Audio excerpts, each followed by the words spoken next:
Aulinha de língua portuguesa. Aqui é a professora Monique. E na aula de hoje, nós vamos falar sobre o debate regrado. Mas que história é essa de debate regrado? O que é debate regrado?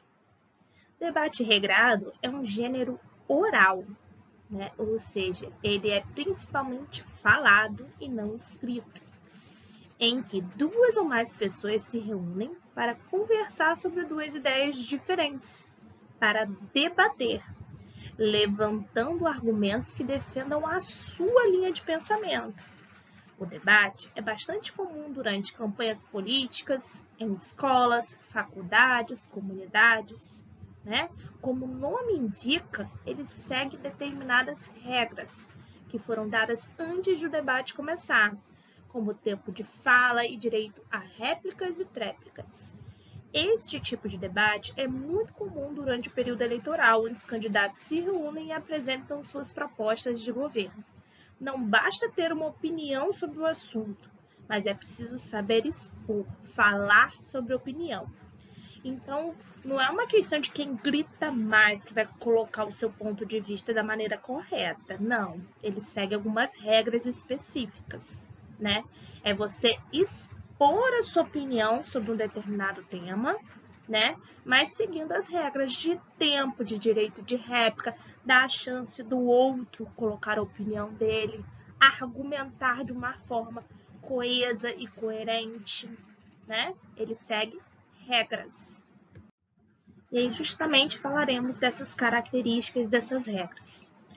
A principal característica do debate regrado é que as pessoas têm o direito de expor suas opiniões e ideias, ouvir e respeitar os demais, mesmo que sejam opostas de uma forma organizada e objetiva, né? Eu posso estabelecer um debate regrado sobre tecnologia. E aí eu posso dividir dois grupos, os a favor, os grupos que vão debater, vão expor argumentos a favor, os benefícios da tecnologia. E eu posso botar um grupo que vai expor os malefícios, os contras, né? Então, eles vão argumentar um com o outro, mas de uma forma organizada e objetiva. Para que haja um debate regrado, faz-se necessário a presença de argumentos que revelam posições positivas ou negativas, né? Tem sempre temas opostos. Concordância, apoio, desacordo e refutação, né? Um fala, o outro refuta através de outro argumento, ou um fala, o outro concorda. Variados tipos de argumento. E aí, você, para expor sua opinião de uma forma coesa, coerente, você tem que ter alguns argumentos plausíveis, como de exemplificação, de exemplos de autoridade, uma pessoa muito importante naquele tema, naquele assunto, de princípios, de casualidades e etc. Vamos ver sobre o papel de cada um, né, nesse gênero oral chamado debate regrado. Um debate é uma troca ativa em que se recebe ouvindo atentamente os outros, em que se dá exprimindo as nossas convicções sobre o tema que está em discussão. Para tal, é preciso duas coisas, né? Principalmente o que eu já falei antes e repito, saber ouvir. Cada um tem direito à expressão, não se deve ironizar nem cortar a palavra, mesmo que não se partilhe da opinião expressa. Deve-se respeitá-la e ouvir atentamente o que os outros têm para dizer. Ouvir bem é pensar no que o outro diz. Deve-se também praticar a expressão oral. Não se aproveita o debate se não se estiver resolvido a tomar a palavra. Esta é uma boa ocasião para se vencer a timidez. Então, a gente tem que saber ouvir quando o outro está se expressando e tem que saber se expressar oralmente, quando for a nossa vez de debater, de mostrar a nossa opinião. Das etapas de organização de um debate, né? Primeiro, a gente tem que escolher um assunto que desperte o interesse, né? Se nós fôssemos fazer um debate com a turma, nós pesquisaríamos um assunto que está em ascensão, um assunto que seja do interesse de todo mundo. Na maioria das vezes, o debate ganha em animação e interesse se tiver sido preparado previamente por quem organiza, quer em nível da informação fornecida, adquirida, quer pensando sobre o tema em questão. Não basta a gente chegar um dia na nossa sala de aula e falar, vamos fazer um debate? E aí, vamos fazer um debate sobre a educação. Não vai ficar uma coisa, a gente pode até fazer, mas não vai ficar uma coisa organizada. Por quê? Para você expor sua opinião de forma coerente e coesa, você tem que ter argumentos plausíveis. E para isso você precisa pesquisa, né?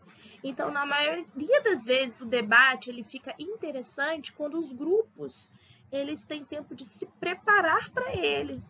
Eu dou um tema e aí vocês vão preparar, estudar, pegar a opinião de especialistas, argumentos de exemplos, exemplificação, e aí vocês vão vir preparados para aquele dia específico, né? O debate ele deve ser organizado materialmente, ou seja, como vai ser a sala de aula, quem vai animar, quem vai moderar. O papel do moderador é importante, né? Na sala de aula, geralmente fica com o professor, aquele que estabelece o tempo, o tempo de réplica, de tréplica, o tempo dos argumentos, aquele que corta quando tem que cortar, aquele que puxa quando tem que puxar a opinião, né? O que faz o animador, moderador? E aí vem, ó, lança o debate, expondo com clareza o assunto a discutir, dá a palavra às pessoas que a pedem e impede as outras que intervenham sem a ter pedido. Às vezes, né, no debate, o negócio fica muito animado, o moderador tem que dar uma cortadinha aqui, estimula os participantes e convida-os a reagir e a exprimir-se, chama a atenção para o assunto que está a ser debatido quando as intervenções dos participantes fogem ao mesmo, né? No momento acalorado do debate, os participantes podem escapar um pouco do tema, do assunto abordado, o moderador ele traz de volta, ele controla o tempo e, no fim, convida a que tirem. Aprendemos hoje, né, sobre esse gênero oral, o debate regrado. Espero que vocês tenham entendido bem, com certeza vocês já viram aí uma partezinha ou outra na televisão, então já estão um pouco familiarizados, mas hoje nós vimos, né, os posicionamentos, né, do gênero oral. E qualquer dúvida ou questionamento, entre em contato, tá? Quando nós retornarmos, nós com certeza faremos aí um debate regrado, muito animado na nossa turma. Até a próxima aula!